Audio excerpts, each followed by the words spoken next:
Hello everyone, welcome back to Online Help Guide. Today in this video, I'm going to show you how to make a group on Instagram. Instagram is a popular social media app that allows you to share posts and stories and allows you to chat with your friends and family. Instagram keeps adding new features to ensure users enjoy using this app. Now you can make groups on Instagram. To know how to make a group on Instagram, watch this video till the end. First off, start the Instagram app. Tap the direct message icon.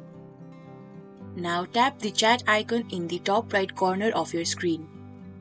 Scroll down and find the users you wish to add to your group and tap the circles next to their names. Alternatively, you can tap on the search bar and type out their names of people you want to add. And click on the plus icon. Once you add the people, tap the chat option in the top right corner of the screen. The group won't be created until you send the first message, so send a text first and hence your Instagram group is created.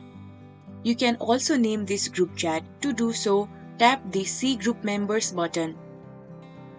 And under chat settings, tap on Add a Name and name your group. Finally, click on Done. Thank you for watching Online Help Guide. Hope this video was helpful. If it was, then hit the like button and comment down if you have any questions or feedback. Also, if you are new to our channel, subscribe and hit the bell icon on our channel so that you don't miss our upcoming videos.